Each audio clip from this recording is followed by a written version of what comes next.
Hi guys, welcome back. ഇന്നൊരു അടിപൊളി fried rice ആണ് കാണിക്കാൻ പോകുന്നത്. ഞാൻ ഇന്ന് പനീർ ഫ്രൈഡ് റൈസ് ആണ് തയ്യാറാക്കാൻ പോകുന്നത്.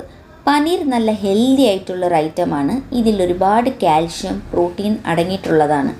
ഇതൊരു ഹെൽത്തി ആയിട്ടുള്ള ഫ്രൈഡ് റൈസ് ആണ്.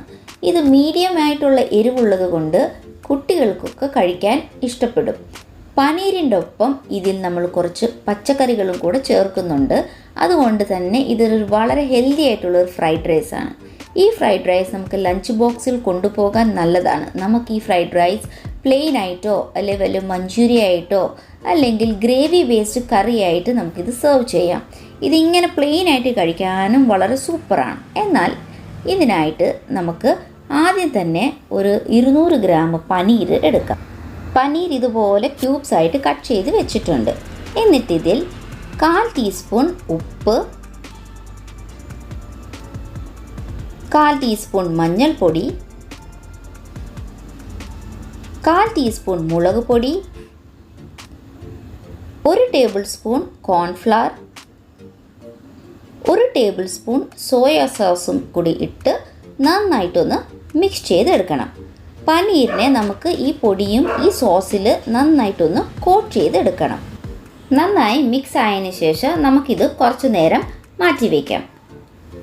അടുത്തതായി നമുക്കൊരു പാനിൽ 1.5 ടേബിൾ സ്പൂൺ എണ്ണ ഒഴിച്ച് കൊടുക്കാം. അതിലേക്ക് നമ്മൾ മാരിനേറ്റ് ചെയ്ത് വെച്ചിരിക്കുന്ന പനീർ ഇട്ട് കൊടുക്കാം. ഇതൊന്ന് നമുക്ക് ഈവണായിട്ടൊന്ന് സ്പ്രെഡ് ചെയ്ത് കൊടുക്കണം. പനീർ ഒരു ഗോൾഡൻ ബ്രൗൺ ആയി ഫ്രൈ ആകുന്നത് വരെ നമ്മൾ ഇതൊന്ന് നന്നായിട്ടൊന്ന് ഫ്രൈ ചെയ്തെടുക്കാം. ഇടയ്ക്കിടയ്ക്ക് നമുക്ക് ഇതൊന്ന് ഇളക്കി കൊടുത്ത് എല്ലാ സൈഡ്സും നല്ല ബ്രൗൺ ആയി ഗോൾഡൻ ആയി വരുന്ന വരെ നമുക്കിതൊന്ന് ടോസ് ചെയ്തെടുക്കണം. ഇതിപ്പം എല്ലാ സൈഡ്സും നന്നായിട്ട് ഗോൾഡൻ കളർ ആയിട്ടുണ്ട്. നമുക്കിതിപ്പം മാറ്റി വയ്ക്കാം. അടുത്തതായി നമുക്ക് ഒരു കടായിൽ 1.5 ടേബിൾ സ്പൂൺ എണ്ണ ഒഴിച്ച് കൊടുക്കാം. എന്നിട്ട് ഇതിൽ 1 ടേബിൾ സ്പൂൺ ചെറുതായി അരിഞ്ഞ വെളുത്തുള്ളി,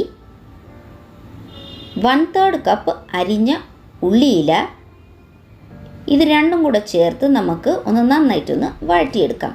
ഫ്ലെയിം ഹൈയിലാണ് വെച്ചിരിക്കുന്നത്. 1 മിനിറ്റ് വഴറ്റിയതിന് ശേഷം നമുക്കിതിൽ 1/2 കപ്പ് അരിഞ്ഞ റെഡ് ക്യാപ്സിക്കം, 1/2 കപ്പ് അരിഞ്ഞ യെല്ലോ ക്യാപ്സിക്കം, 1/2 കപ്പ് അരിഞ്ഞ ഗ്രീൻ ക്യാപ്സിക്കം കൂടെ ഇട്ട് കൊടുക്കാം.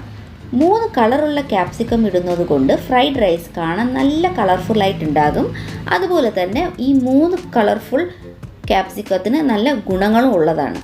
ഇതൊരു 2 മിനിറ്റ് ഹൈ ഫ്ലെയിമിൽ ഫ്രൈ ചെയ്തതിന് ശേഷം ഇതിലൊരു table spoon green chilli sauce, ആവശ്യത്തിന് ഉപ്പും കൂടി ചേർത്ത് നമുക്ക് മിക്സ് ചെയ്യാം. ഇതെല്ലാം കൂടെ ചേർത്ത് നമുക്കിതൊന്ന് നന്നായിട്ടൊന്ന് വഴറ്റിയെടുക്കണം. ഇത് വളരെ ഹെൽത്തി ആയിട്ടുള്ളൊരു ഫ്രൈഡ് റൈസാണ്. ഇതിങ്ങനെ വഴറ്റിയതിന് ശേഷം നമുക്കിതിലേക്ക് 1/2 കപ്പ് വേവിച്ച് സ്വീറ്റ് കോൺ കൂടി ചേർത്ത് കൊടുക്കാം. സ്വീറ്റ് കോൺ ചേർക്കുന്നുണ്ടെങ്കിൽ നമുക്ക് ഇടയ്ക്കിടയ്ക്ക് കടിക്കാൻ നല്ലൊരു ക്രഞ്ച് ഉണ്ടാകും. ഒന്ന് ഇളക്കിയതിന് ശേഷം നമ്മൾ ഇതിലേക്ക് വേവിച്ച് വെച്ചിരിക്കുന്ന ബാസ്മതി റൈസ് 2 കപ്പ് ഇട്ട് കൊടുക്കാം. നമുക്കിതിൽ ബാക്കി വരുന്ന ചോറും ചേർക്കാം. പക്ഷേ ബാസ്മതി റൈസ് ആകുമ്പോൾ നല്ല ഫ്രൈഡ് റൈസിന് നല്ലൊരു ടേസ്റ്റ് ആയിരിക്കും. ബാസ്മതി റൈസ് നമ്മൾ ഒന്ന് നന്നായിട്ടൊന്ന് ആറിയിട്ട് വേണം ഇതിലേക്ക് ഇട്ട് കൊടുക്കാൻ. എന്നാലേ നല്ല മൊരിമൊരിയായിട്ട് ഫ്രൈഡ് റൈസ് കാണാൻ നല്ല ഭംഗിയുണ്ടാവും. ഇപ്പോൾ നമുക്കിതിൽ 1 table spoon soya sauce, 1/4 teaspoon കുരുമുളക് പൊടി, എന്നിട്ട് നമ്മൾ നേരത്തെ തന്നെ ഫ്രൈ ചെയ്ത് വെച്ചിരിക്കുന്ന പനീരും കൂടി ഇതിനകത്തോട്ട് ഇട്ട് കൊടുക്കാം. നമ്മൾ പനീരിൽ യൂസ് ചെയ്തിരിക്കുന്ന എണ്ണയും കൂടെ ഇതിലേക്ക് ഇട്ടിട്ട് വേണം നമ്മൾ മിക്സ് ചെയ്യാൻ. ഇത് നമുക്കിപ്പോൾ നന്നായിട്ടൊന്ന് ടോസ് ചെയ്ത് എടുക്കാം. ഇത് നന്നായിട്ടൊന്ന് ടോസ് ചെയ്തതിന് ശേഷം നമുക്ക് അവസാനമായിട്ട് കുറച്ച് ഉള്ളിയിലയും കൂടി ചേർത്ത് മിക്സ് ചെയ്യണം. അങ്ങനെ നമ്മുടെ വളരെ ടേസ്റ്റി ആയിട്ടും ഹെൽത്തി ആയിട്ടുള്ള പനീർ ഫ്രൈഡ് റൈസ് റെഡി ആയിട്ടുണ്ട്. തയ്യാറാക്കി നോക്കണം. എന്നിട്ട് നിങ്ങൾക്ക് ഇഷ്ടപ്പെട്ടെങ്കിൽ ലൈക്കും സബ്സ്ക്രൈബും ചെയ്യണം. എന്നാൽ വീണ്ടും അടുത്ത റെസിപ്പിയായിട്ട് വരുന്നത് വരെ bye from simple cooking lab.